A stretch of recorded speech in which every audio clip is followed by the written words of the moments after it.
Hi guys, it's Terry here, and I'd like to showcase a deck for you. I've been playing Yellow Mastemon for a large majority of the BT6/EX1 format, and I think it's a really great option if you're interested in playing Yellow. I view the deck as sort of like a combo-esque deck with interesting play lines that can be very rewarding when you play it in sequencing properly. After much testing and theory crafting, I like to showcase my take on the deck, my reasoning on the card choices, and I should show some gameplay to show how the deck operates. Before we hop in, I'd like to give a shout out to Ace TCG, who was my inspiration to play the deck this format. Come watch if you haven't.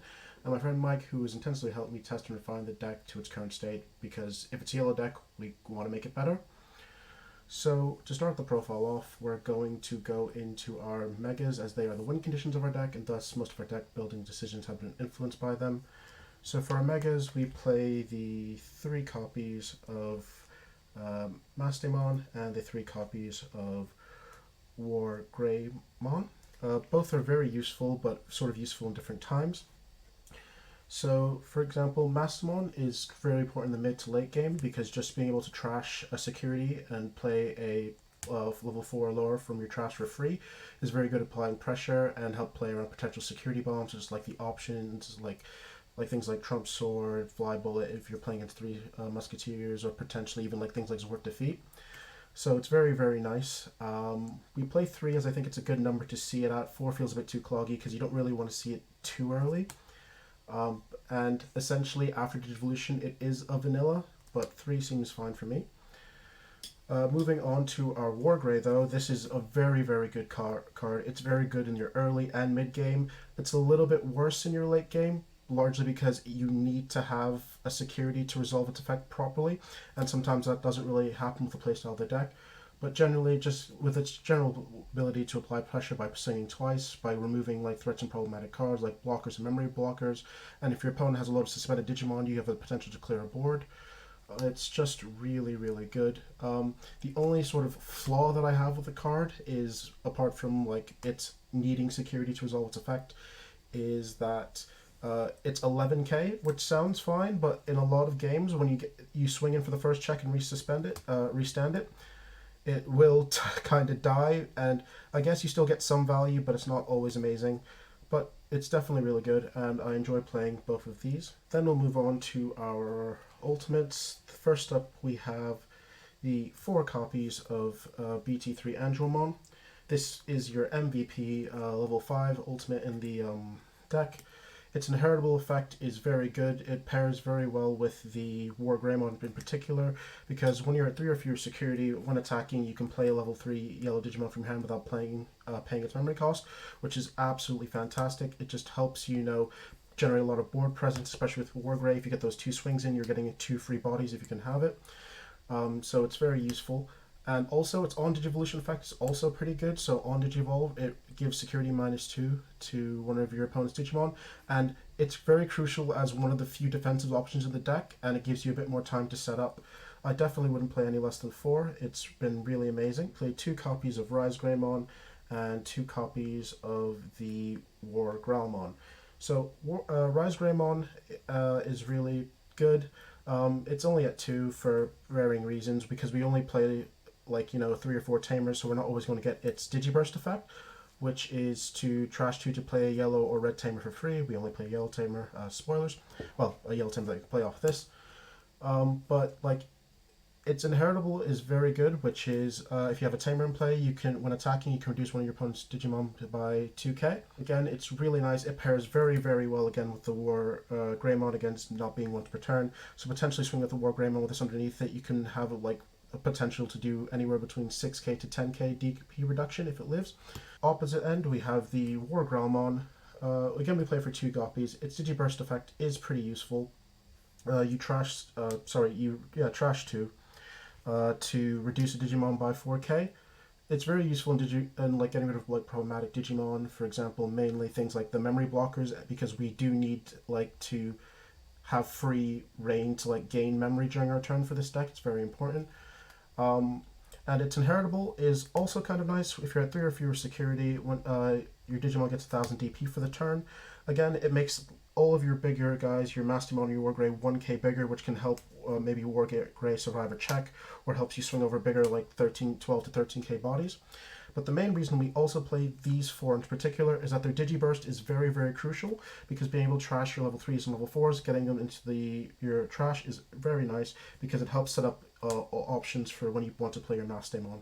Then we're going to move on to our champions. We have 4 Piddomon.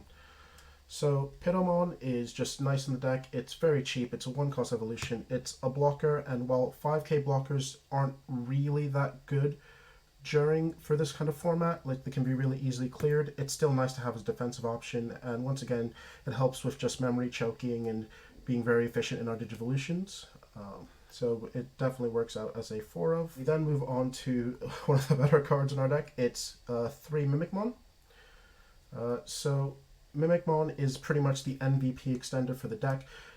If you don't know what it does, on play, if you have 3 or fewer security cards, you gain 2 memory. So if you hadn't guessed, this is typically what we'd like to bring back off of our Mastemon, because being able to trash security and then gaining 2 memory is fantastic. It effectively makes the Mastemon a sort of like 2-cost evolution, or it just helps you extend your turn a bit further, keeping it to your turn, being able to possibly do things like, I don't know, you could Digivolve the Angewomon to stun out an opponent's Digimon for the turn. It's just absolutely fantastic. And even if you're at 3 or fewer, it also, just because of its effect, it's essentially a 2-drop level 4, which is again in certain situations can help you with like adding a bit more board presence, or just getting to that Digivolution from, say, a Mastemon to an Angewomon to from a Mimicmon to Angewomon to Mastemon. We do play 3 of it because it's just sort of good. You want it kind of a copy in your trash as soon as possible, but 4 felt a bit too cloggy in testing. And we do have one option that helps us get it out of our hand, which you'll see later, but I feel 3 is very good. So I'll just put it there. The other important level 4 is our Wizardmon. Again, we play 3 just because we felt 4 would be a bit too cloggy. But Wizardmon's inheritable ability is that when a card is removed from your security stack, you gain 1 memory. If you are playing this deck, you find out that, who would have guessed, it synergizes very well with the flow and playstyle of your deck. You end up trashing your security quite a few times, either through the Mastemon, the WarGreymon, and other cards that we play in the deck. Like, it essentially makes Mastemon a 3-cost evolution, which is quite nice because it keeps it on your turn, or it also gives you an extra memory when your WarGrey swings, and it also makes something like a TK essentially a 3-cost, because TK, when played, removes a card from your security, therefore triggering the Wizardmon. And it's also really good that it's a 4 hard play, because when your memory fixed, just dropping it is essentially puts your opponent to 1, which is very useful for memory choking. You typically want to get this under one of your level 5s pretty quickly, just because it helps you just play out and gain more memory and extend a little bit longer. And then for our last sort of champion, we play the 1 copy of Gatomon. Gatomon is largely here because she pairs very well with the Mastemon. Her effect is on your opponent's turn, while you have a purple Digimon to play, it's a blocker, but on play, if you have 3 or fewer security cards, you recover 1. The recovery and blocker is good, but the recovery is a little bit more situational than you would like, because being at 3, like, I guess being at 3 or fewer is typically the game state you want to be at, but like, if you're realistically only wanting to play it off Mastemon, and effectively you're trashing a series to gain the security back, but that feels not as, plus as possible. The most ideal situation is when you are at 0 security, so you trash an opponent, recover this back, and you gain a blocker added security. I feel more than 1 is a bit, like, it doesn't really do much for you. So if you see it and get it into your trash, it's fine. If you put it underneath one of your WarGrowl or your RizeGrey, you can Digiburst again into your trash that way. I feel only 1's fine, but again, it's personal preference, and you may want to bump it up. Then we move on to our rookies. For our rookies, we have the best yellow rookie, just hands down. It's 4 Pulsemon. It's one of the best extenders and good combo pieces in this deck. It helps you dig your cards if you're at 3 or more. It gains a memory if you're at 3 or less. It's just very, very useful. It pairs very well with your Mastemon. Again, bringing it back off Mastemon essentially makes Mastemon cost 3 if you're at 3 or fewer. If you're at either like 3 or fewer, which is amazing. And it also really pairs well with the Angewomon Inheritable. Again, especially paired with WarGrey, just dropping 2 copies of this if you're at exactly 3 just gives you so much advantage. Getting 2 memory and 2 draws to help you find more pieces is really, really good. It also also has a niche thing of being, because if you're at 3 or fewer, say like you're at 2 security or whatever, just being able to play this essentially as a two drop is fantastic for like helping you add a bit more board presence and maybe give you a bit more like aggro options for the next turn. Next up, we have 3 BushiAgumon. So for Bushi is good. It's a good card for closing out this game due to the fact that it has Rush. Again, it pairs really well with the Mastemon or the Angewomon Inheritable, just being able to play it for free and get that extra swing. Also, because we do play Blinding Ray, the sort of meme of like blinding Bushi for game is very applicable. The play cost also is very kind of relevant. Being a 5 cost can help play around things like if it's underneath as it for Ultimate Flare or like things like that. Then we sort of move on to sort of like our sort of like niche options. So we have 2 copies of Starmon. Starmon's just here for the like easy spot removal of in the deck. It can be really useful for killing memory blockers. It also has good synergy with Mastemon and Angewomon as well. I feel 2 copies is okay in the deck as we don't really go as wide as you would think. So it's not very good at clearing larger threats, but like if you do feel like you might want more deep removal, you can probably bump this up. We then also play 2 copies of the Tapirmon. Tapirmon, like Wizardmon, kind of synergizes very well with the playstyle of the deck. So Tapirmon's inheritable is when a card is moved from your security stack, you can draw 1 card. So like due to the combination of the deck, drawing like cards is very, very useful, and just being able to like sort of gain a plus for trashing your own security is really nice. But it's only again at 2 just because like it's not necessarily imperative to get to it, but it just feels like a nice like option to have. We have 2 copies of the Piddomon and 1 copy of Lucemon. So this Piddomon here is from EX1, and its on playability is that when you reveal the top 4 cards of your deck, and you can add a Digimon with Angel, Archangel, or 3 Great Angel in its type, and then put the rest of the bottom of your deck. I really, really enjoy playing this card because like it can help you unbrick like your hands, or it'll help you dig for things that you're missing. So the targets in the deck that you can go for is your 3 copies of Mastemon, your 4 Angewomons, your 4 Piddomons, and the 1 Lucemon. So you have 12 copies in the deck, so I feel like you're relatively consistent to hit at least one of these pieces, and genuinely just being able to grab my Mastemon a bit quicker or a bit earlier can really help out.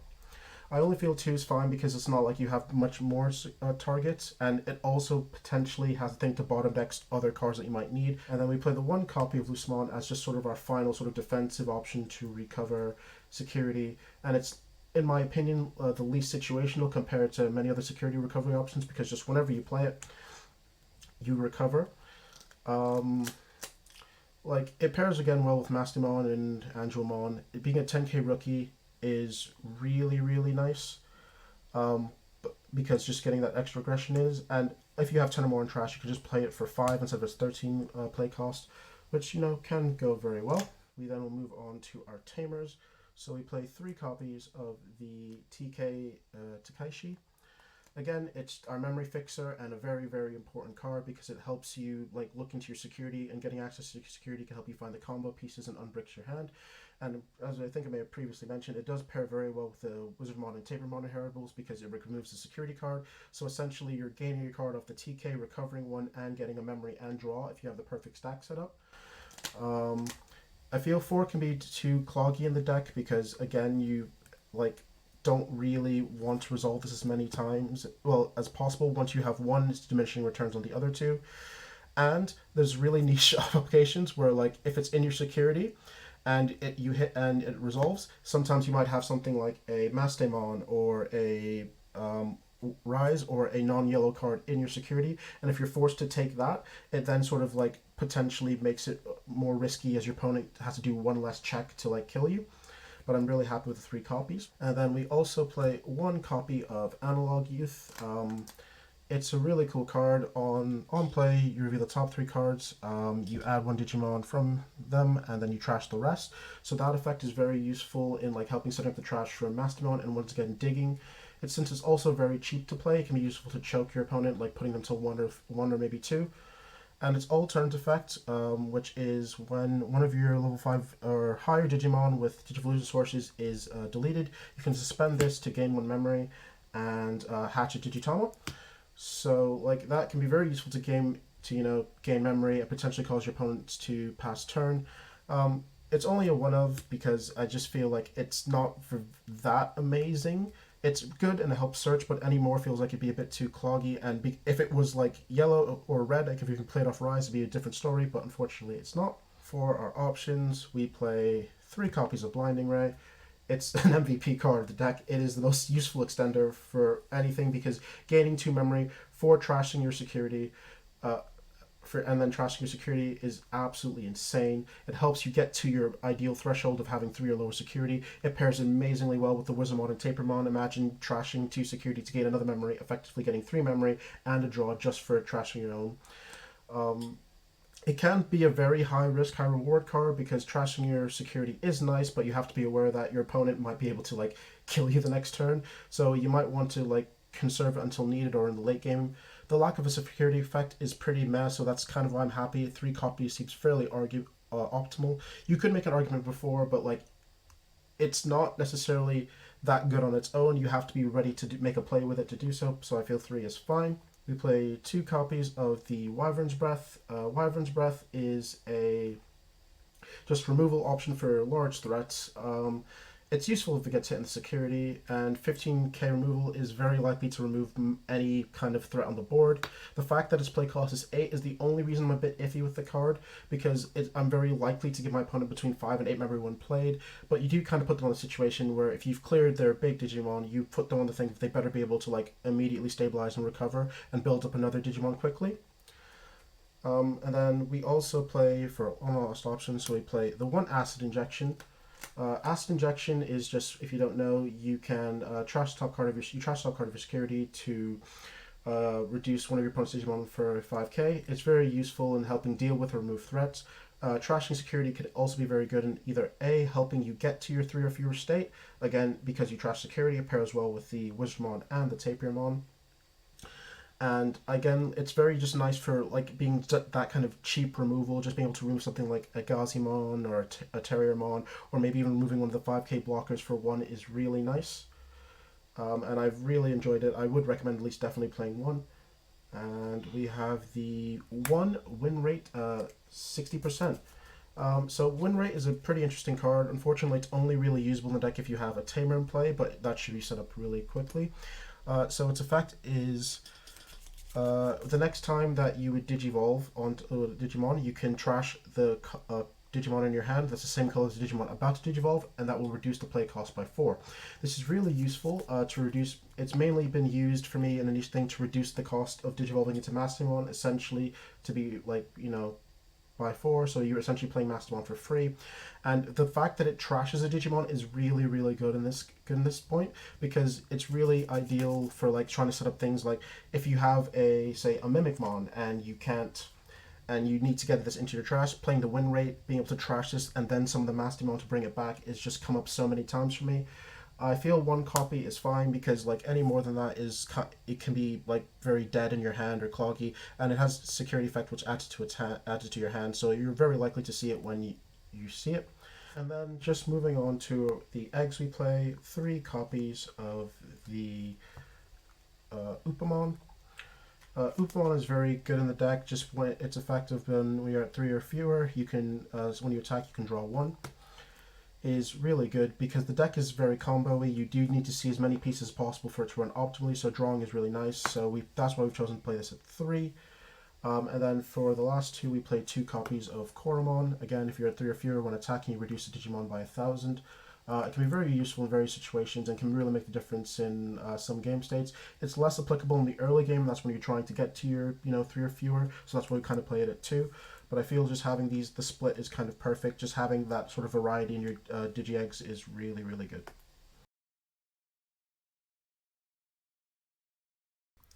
Hi guys, so here's some gameplay video for you. It's just me playing the Yellow Mastemon / WarGrowlmon deck versus 3 Musketeers. I think the game is like a little bit weird, but I think it still showcases what the deck can do. So our opponent digivolves into a Labramon in the raising, and after a bit of thought, I think our opponent then just plays a Mechanoramon Pigvos 4 memory, which is pretty good. I'll draw for turn, and then hatch an Upamon. I then play TK for 4, putting my going to 0, sorry. And after turn, I get a Piddomon. We then will Digivolve on top of the Upamon, getting a draw, and then Digivolve into the Wizardmon, giving our opponent 2. They will draw, and then they will promote the Labramon. I think they think here, I don't think they have the most optimal hand, so they play the Deputymon, milling 4, reeling to Mat, Beelstar, Vilemon, and Nailbone, so they add the Nailbone and the Beelstar, and that will give me 3. I then draw for turn. I'm debating it a little bit, but I keep the Wizardmon raising, play Pulsemon to draw 1, and then Digivolve into the Piddomon to choke our opponent at 1. Hatches a Demimeramon. Thinks a little bit here. I can't quite remember what he does after this. He just plays a Impmon and just to pass us to 3. So he's building a bit wide, so I might have to start dealing with things at some point, but it's not too bad. We then draw for turn, and I do believe we promote the Wizardmon. Yep. We then will Digivolve into the Angewomon for 3. I think we give security attack -2 to the Labramon, which may seem odd, but I think we drew into the Wargray off our Digivolution, so now we can start swinging in. So now I'll put the Blinding Ray, trashing our security, which happens to be a Mastemon, going to 2. Then the Wizardmon Inheritable, give us 3. We then slap down the Wargray, go to 0, draw. Let's see. After a bit of thinking about sequencing, so I swing with the Wargray. I use Wargray's effect to take the security, restand, and kill the Mechanoidmon. Then I'm at 3, so I then get to drop a Starmon. Starmon's effect will kill off the Impmon. We draw 1, and then we swing, hitting a Soundbirdmon, which is fine. We did sequence this a bit weirdly because we wanted to make sure we dropped the Starmon first to kill the Impmon, just in case the Wargray died, but since it didn't, we now get to play another guy out, so now we play the Lucemon to recover 1, getting us back up to a nice, healthy 4 security. And then we swing, hit the Angewomon, so it dies, but Wargray did its job. It helped us clear a bit of the board and helped us, take a few security. I then think about this for a little while, but then I remember why I specifically didn't get rid of the Deputymon, because we had the Acid Injection, so I trash my security, go to 3, trashing a Blinding Ray, putting our opponent to 1, and killing off the Deputymon, and once again choking them, so I think we're in a very good position. Our opponent takes some time to think here, because I feel it's still very awkward for them. I do generally believe they have to Beelstar and play Gevalt Swarmer. Yep, so there's the Beelstar. They just have a look at their trash. I believe it costs them 9 to play, maybe 10. So they, I think, add a Nailbone or add the Gevalt Swarmer and use the Gevalt Swarmer, which just clears our board, but luckily our Lucemon has a pretty high play pot, so which is really nice. Digivolving into the Tapirmon and raising, then swinging with the Lucemon, might as well. It lives, which is always great. What do we do next? Then Digivolve into the Wizardmon, going to, I believe, 7, which is really good. And after a bit of thought here, once again, I'm at a really good position where I can choke my opponent, so I play the Wyvern's Breath to delete the Beelstar, once again putting him to 1. And this is just really good for us because it just if Beelstar is the only way he can actually do anything useful, it just forces him to play out the Beelstar or use an option like the Fly Bullet or anything just to try to kill our Lucemon. But he goes for the Beelstar, gets back the Gveltrum and plays the Fly Bullet. Once again, we're putting us at, I believe, 7 memory, which is still pretty good. No, not even 7, 8 memory. It's really good. So we Digivolve into the Angewomon, going to 5, drawing, given the Beelstar security attack -2. We think a bit about what we want to do here, because I think we also have a Wargray in hand, but I don't think this is the strategy. I think we Digivolve into Mastemon, going to 1, drawing, we trash the top of our security, and then we bring back the Pulsemon, I believe. Yep, we play a Pulsemon, we go to 2, and we draw 1 off of the Tapirmon and 1 off and gain the memory off the Wizardmon, so putting us to 3, which is pretty nice. We do this specifically, I think, if I didn't want, because I think I have the other blinding in hand, so I can go for blinding Bushy just to make sure that would put me to 5. But we just feel pretty comfortable, so we swing with the Mastemon. We do some things like reducing DP, and then we play out the Bushi. Probably a bit of a misplay because it could have popped it, but it's fine. We swing with Bushi for game, and that's the end of game 1. Right, so moving on to game 2, I start with an Upamon. I Digivolve into a Pulsemon, and then Digivolve into Wizardmon, giving my opponent 2. They draw. They hatch the thing, go into a Gazimon. Then after a bit of thinking, they will play a Vilemon, giving us 3. That's fine. So I think a little bit whether I want to promote the Wizardmon. I just play the TK, putting our opponent to 1. Get the Angewomon, which is pretty decent. Once again, I think we're having a pretty strong choke game here, which is not ideal for our opponent, but very good for us. I think he's debating whether he wants to bring out the Gazimon.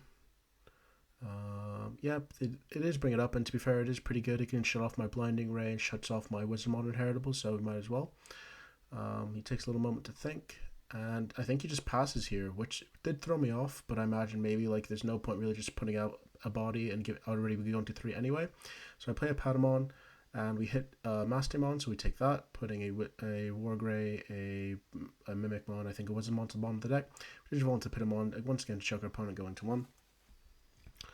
They hatch a dummy Tapirmon. They play a purple memory boost, revealing the top 4. It's pretty meh, so they get the Ginkakumon promote, putting the Gewaltschwarmer, Zwart, and Nailbone to the bottom of their deck, which is not ideal, but hey, it happens.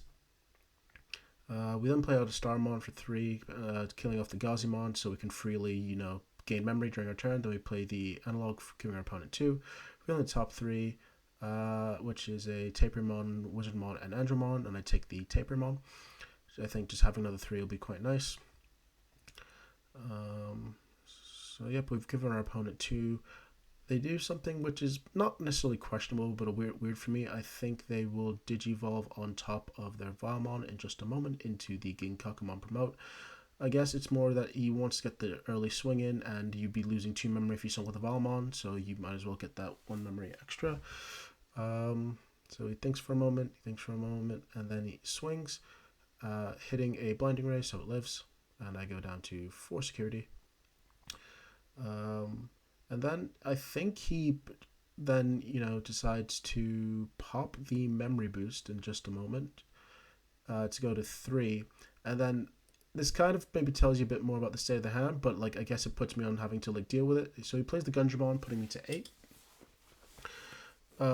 When I think about it in hindsight, I think this was just so we can have a black Digimon, so we could play possibly the Gewaltschwarmer that he would have in hand, which you'll probably see in a few moments. So we go into the Angewomon for 3. We give the Angewomon security attack -2, I believe. And we just debate what we're going to do, but I think we just Digivolve into the Wargrey. No, we Digivolve into the Mastemon. Okay, my mistake. So we Digivolve, we trash security, which is an Angewomon, to bring out a Wizardmon, and we go to 2. And I can't maybe I just didn't have the Wargrey. I thought Mastemon would be very good, just getting that body out and then being able to swing. Again, since we trashed it, we went to 3. Sorry. So we swing with the Mastemon into the Ginkakumon just to get rid of it, and then we play the Pulsemon, getting to draw 1 and gain a memory, going to 3. Just looking at our trash, because we've gone quite wide here, and I think I was just trying to force out the Gewaltschwarmer, but this is where I make probably a bit of a misplay. I Digivolve into Piddomon, which is kind of useless because I'm trying to bait the Gewaltschwarmer, so I'm just basically putting out a body to die, but it's fine. We go into another Wizardmon, and then we Digivolve into the Rise, going to 3. This is very important because we did have an Angewomon in hand. However, going for the Rise is much better because we do think our opponent has a Gewaltschwarmer. That the Rise being an 8 cost still means we get to keep our ultimate, which is quite nice. So he Digivolves into a Wizardmon not a Wizardmon, an Impmon in the raising area, and after a bit of debate, I think he does finally just play the Gewaltschwarmer from hand. Thinks about it, bit more thinking, and yep, there we go. We have the Gewaltschwarmer, which puts us to a 4, killing off everything else, but we still get to keep our Mastemon and the RizeGreymon, which is fantastic.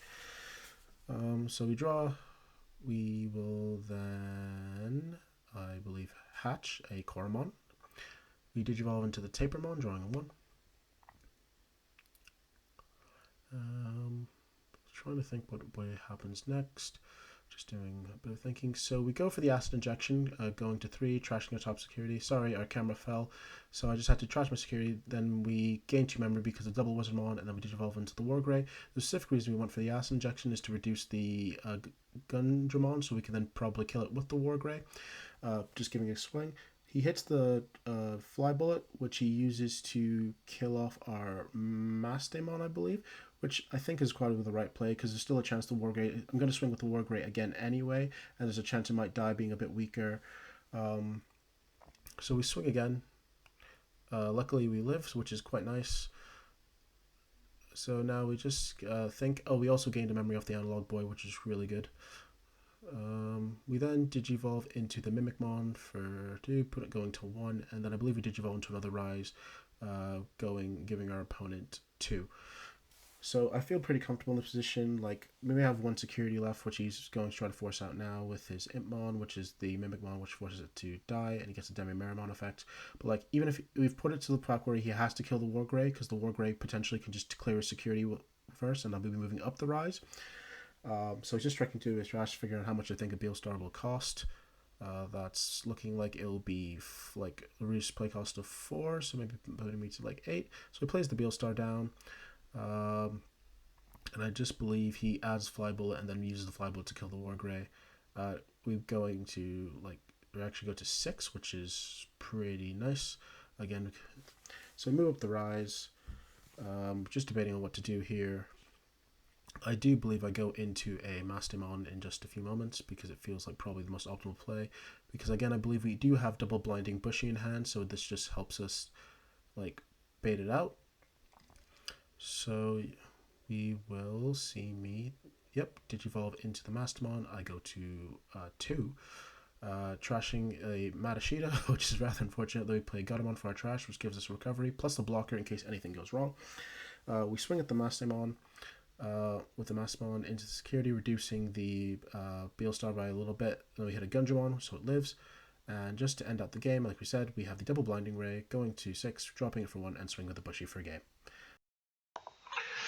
Hi guys, so this last little segment is just going to be on some other cards you may potentially want to try the decks and maybe some other reasonings why we personally don't play them. But if you can see, the first few cards here being the Lucemon, the Wyvern's Breath, the Acid Injection, Analog Youth, and Woodray are cards that are in the deck, but these are what we would consider the flex spots. These ones cards you can easily change out for your preference and other techs. So you can always start off with some cards we might want to play, being like the Zwart Defeat or the Valdorm, because we do play, a purple level 6 and a yellow level 6. Starting off with the defeat, I can see the argument for defeat. It's 3 to digivolve on top of your Mastemon, which is pretty cheap considering since it's level 7. Being able to delete a Tamer can be very crucial in certain matchups, maybe like the Bond matchups, or just getting rid of your opponent's memory Tamer to help choke them is good. Being able to delete a Digimon upon deletion is really nice, and again, it's a security effect of just being able to play itself is great. Although I've had some issue with the fact that it doesn't actually battle in security, so they still get to keep the monster. I mean, you do basically get to probably swing over it with a defeat next turn, but it's just keeping the body can be awkward in some situations. And more importantly, because we only play the 3 Mastemons, when we were playing 1 or 2 defeats, it just felt very inconsistent because there'd be certain situations where I had defeat in my hand, but I only had the WarGrey, so that was really awkward, and that's why we chose to cut it. And in a similar vein, there's the Valdorm, which is again a very good card, digivolves on top of the WarGrey for 6, and is effectively like another Wyvern's Breath, being able to reduce 2 Digimon, or deal out 2 lots of minus 7,000 DP twice is very good. Being a 14k body is also really, really good in terms of swinging over things. If it's hitting your security, it's like a pseudo security bomb because a lot of things that might be like a lot lower will just die to it instantly. And it's on deletion effect to gain 3 memory. Again, it can be very useful, but it's the same principle. Since we only play 3 yellow Digimon, it'll be situations where like I'd have the Mastemon and I couldn't use the Valdorm, so it just felt a bit more consistent. I didn't really want to have the dead cards in my hand. So you again could potentially play more WarGreymon, or you could also choose to play a couple copies of Dynasmon somewhere in these slots. So Dynasmon is a very good card. It's on Digivolve effect to trash the top security to look at the top 6 cards of your deck and then add up to 2 level 6 or low Digimon, then trash the rest is really good. It was very powerful in certain situations to help you set up for your Mastemon, and getting those cards just again felt really nice. And its other effect during all turns when if you're at 3 or fewer security, if a card's moved from a security stack, you recover 1, is really nice for stalling. But my flaw with it was just that it made it very awkward when you wanted to actually get to 3 or lower, because obviously that's where most of your best effects shine. So what, for an example, would be like I'd Blinding Ray when I'm at 4, to go to 3, and I get the 2 memory, that's fine, but then I gain another security off the Dynasmon because it's mandatory, and then it just sort of like sets me back a little bit, or I have to burn another resource to get to that 3. And the other thing about this, that Dynasmon's effects are good, especially the security one, like to gain security one, but like it doesn't really advance your game states, it just stalls, and therefore Dynasmon isn't really a threat.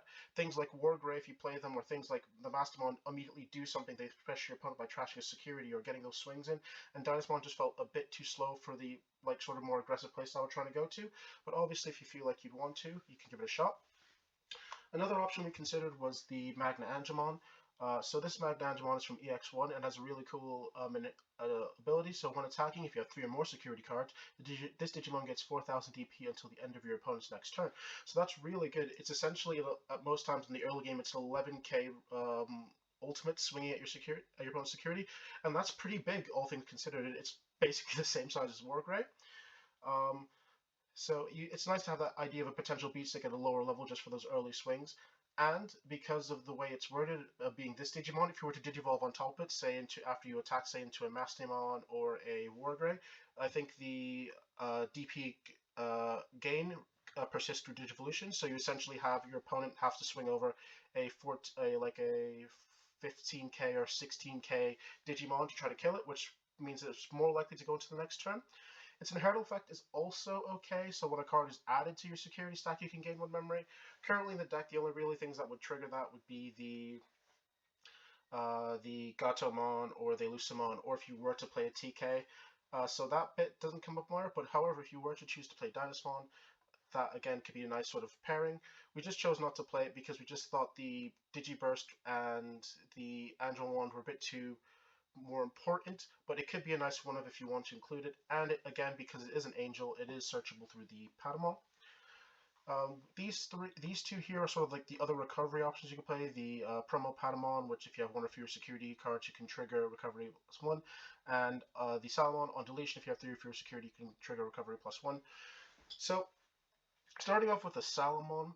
So it's a very interesting card, but like the thing was, I found it was just too slow.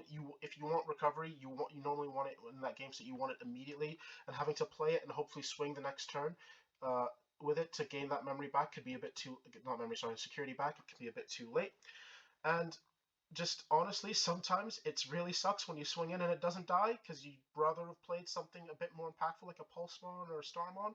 So I felt like it just really wasn't worth it. Like, technically speaking, the Lucemon, while being more expensive and a bit brickier, does a better job at just recovering whenever you want, and being a bigger body can be useful. And for the Piddomon, it was a similar thing. While its recovery is immediate, its condition to achieve that is being at 1 or fewer, which again does happen in the deck, but like it's a very weird thing. I don't really want my recovery to be that situational, so I chose to cut it, and then that's why we chose to play better rookies in that slot. But if each their own, if you want to either play this as any of these as a recovery option, or because I realize Lucemon is a tad expensive, you could probably add a copy in or 2 of one of these, or just sort it out. Then you also have the Lopmon. Lopmon is actually pretty good. So on play, you look at the top card of your security, and then you will add that card to your hand to draw 1. Again, it's really good. I mean, it just helps you get that card advantage. It's one of the few cards in my head that's just a +1 in terms of card advantage, and it does help you get to that, 3 security threshold that you're trying to look for. I did play it as a couple copies before I played the Padawan, just because getting those extra cards was quite nice, and I can definitely see someone wanting to play it in any of those slots. I just didn't play it for this one because I felt the Padawan searching more was more important for what I wanted to do. But it's very good, and if you don't have access to Pulsemons, you can also, I feel Lopmon is a decent budget alternative towards it, so you can give that a shot. We have these 2 tamers being TK, Takaishi, and Kari Kamiya, and then the purple Kari Kamiya. Starting off with this TK, if you have fewer security cards than your opponent, you gain 2 memory, and when one of your yellow Digimon attacks, you can spend it to give your opponent -1,000, one of your opponent's Digimon -1,000 for the turn. That is, again, pretty good. Given the way how you play this deck, you potentially could always be like lower than your opponent, or most times lower than your opponent, which will mean just gaining 2 memory. At worst, it's like a pseudo memory fixture, because if you can keep that low security, you'll always get that more memory. But paired with the TK, it's like starting with 5 memory for the turn, which is really good. And the effect to suspend to reduce something by 1,000 for yellow Digimon swings again can come up.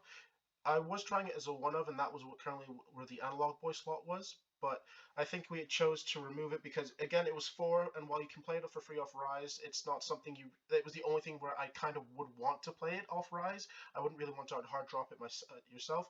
And again, while it is based on your security, there are certain moments where it can be played around by either you, by your opponent, or there'll be some moments like in later games when you're closer in security where like it's dead, so we chose just to drop that. And then there is the Kari Kamiya, which is really good, it does kind of synergize with the playstyle of the deck. Just so that all turns, if a card is removed from your security stack, you may suspend this tamer to gain 1 memory. It's really, really good. When you, gaining memory off your security trash is good, but it's not always too impactful.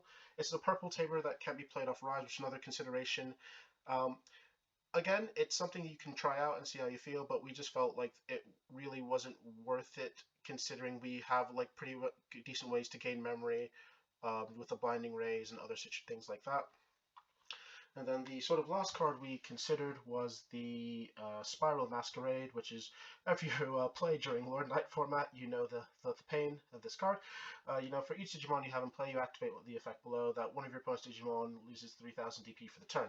So Spiral is a really, really powerful card. It, like, genuinely can be very good at clearing boards. The only real, like, problem is that I feel the deck can, in certain matchups, struggle to go wide, and it's also not advisable due to the game state. Like, you're playing you need to probably play a lot of rookies to do so, and if you're doing that, you're committing a lot from your hand, and you can be blown out by things like an ultimate flare or, like, a potential other spiral itself.